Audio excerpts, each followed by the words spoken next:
संजय राउत की पत्नी वर्षा राउत को ईडी ने अब पूछताछ के लिए बुलाया है और जो ईडी के सूत्र हैं वो ये बता रहे हैं कि वर्षा राउत के खातों में जो ट्रांजैक्शन हुई है उसमें कुछ ट्रांजैक्शन तो वो हैं जो संजय राउत के मित्र प्रवीण राउत की तरफ से आए हैं।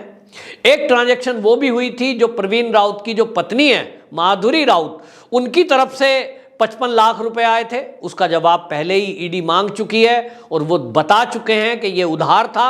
लेकिन अब मामला करोड़ों में आ गया है। जो प्रवीण राउत की पत्नी है उनके खाते में जो अनजान कोई व्यक्ति है उसने 1 करोड़ 8 लाख रुपए का एक ट्रांजैक्शन किया है।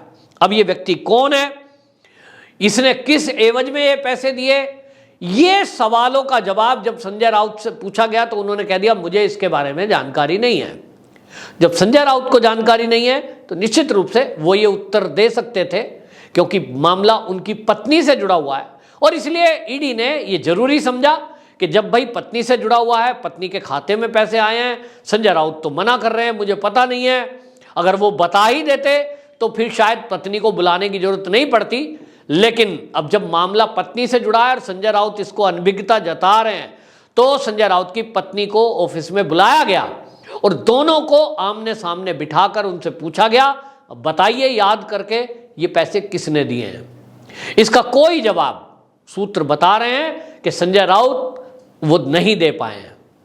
और जो संजय राउत की पत्नी को बुलाया गया था, सूत्रों ने बताया कि उन्होंने ये कहा है कि ये जो पैसा आया है ये उनको पार्टनरशिप में कुछ जो कंपनी चलाती थी वो प्रवीण राउत की पत्नी के साथ, उस तरह की कोई ट्रांजैक्शन है। मतलब गोल मटोल इस पर जवाब दिया गया है, याद नहीं है कहाँ से आया है। प्रवीण राउत की उनकी कंपनी अवनी इंफ्रास्ट्रक्चर जो कंपनी है ये उसकी ट्रांजैक्शन है, ये बताया गया है।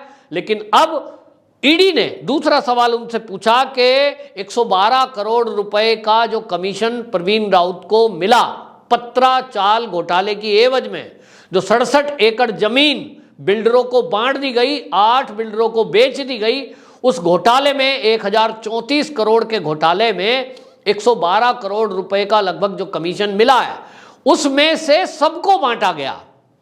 और उसी में एक ट्रांजैक्शन ऐसी है जो जॉइंट खाता है संजय राउत और उनकी पत्नी वर्षा राउत का, उसमें 1 करोड़ 6 लाख रुपए आए हैं। अब दोनों के खातों में ये मतलब आपको 1 करोड़ 6 लाख रुपए यदि आए हैं तो इसका मतलब यह है कि बंदरबांट में संजय राउत और उनका परिवार शामिल है। संजय राउत जी ये बता रहे थे, ईडी ने जब पूछा है कि ये पैसे बताइए किस एवज में हैं, तो वो कहते हैं साहब ये तो जो है मेरी मित्रता है, मेरी पत्नी की पार्टनरशिप है। और दोनों की पार्टनरशिप संजय राउत की पत्नी की और प्रवीण राउत की पत्नी की माधुरी राउत की है, उनकी एक कंपनी है और वो प्लॉट की खरीद फरोख्त करते हैं, उसके ऊपर बिल्डिंग बनाते हैं, फिर जो प्रॉफिट होता है उसको ये बांटते हैं। लेकिन यहाँ आश्चर्यजनक बात यह है कि जो संजय राउत की पत्नी है उन्होंने मात्र 5,500 रुपये इस पार्टनरशिप में दिए हैं।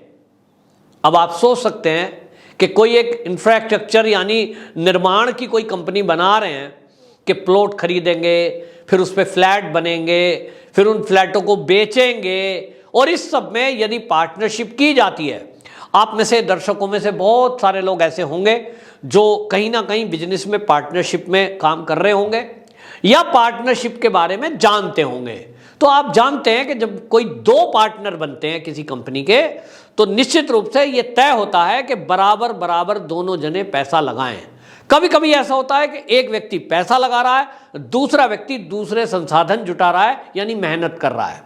तो सवाल यह है कि अगर 5,500 रुपये मात्र संजय राउत की पत्नी वर्षा राउत ने दिए तो प्रवीण राउत की पत्नी जो है माधुरी राउत वो 1 करोड़ 6 लाख रुपए या 1 करोड़ के लगभग ट्रांजैक्शन दे रही है। इसका मतलब तो कुछ तो घपला है। ये किस एवज में दिए गए हैं, इसका कोई जवाब ईडी को नहीं मिला है। दूसरा, यहां किरीट सोमैया जी जो भारतीय जनता पार्टी के लीडर हैं, उन्होंने पिछले दिनों एक खुलासा किया था मीडिया में कि संजय राउत कुछ विदेश यात्राओं पर गए थे जिसमें उनकी पत्नी और बच्चे भी साथ थे। वहां विदेश यात्राओं में कुछ लोगों के साथ इनकी मीटिंग हुई है और वो जो मीटिंग हुई है उस मीटिंग में कुछ इस तरह की डील हुई है जिसकी एवज में इनको पैसा दिया गया है। अब ये पैसा हवाला के जरिए दिया गया, ये फिर किस एवज में हुआ, वहां सेटिंग हुई, वहां कोई डील हुई और पेमेंट इनको यहां आके मिली।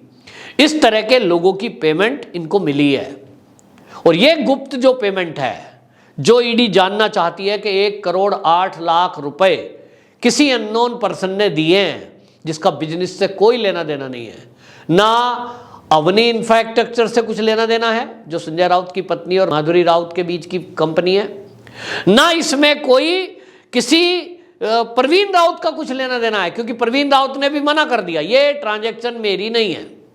मैंने जो ट्रांजैक्शन दी है कमीशन की वो प्रवीण राउत ने बता दिया है कि 1,06,00,000 रुपए मैंने दिए हैं, लेकिन 1,08,00,000 की दूसरी ट्रांजैक्शन किसकी है ये मुझे भी नहीं पता।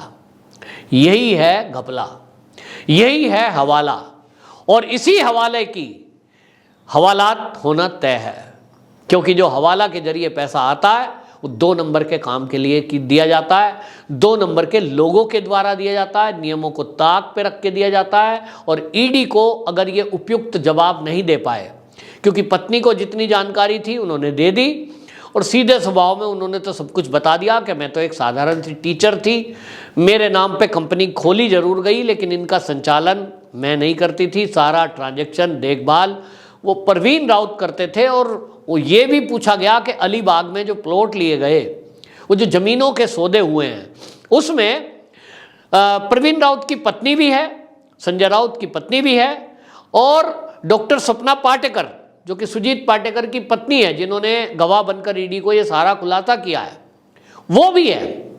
ये जो पार्टनरशिप है प्रवीण राउत की पत्नी ने ईडी को बड़ा रहस्य उद्घाटन करते हुए ये बता दिया कि इसमें जो जमीन को बेचने वाले लोग थे जिनसे ये जमीन अलीबाग में खरीदी गई, उनको जो पेमेंट देनी थी वो हमने तो दी ही नहीं है। ईडी ने पूछा तो आपकी जानकारी में होगा कि किसने दी, तो उन्होंने बता दिया कि ये पेमेंट तो प्रवीण राउत ने दी है। प्रवीण राउत का ये पूछने पर कि वो किस मोड में दी गई तो बताया कैश में दी है।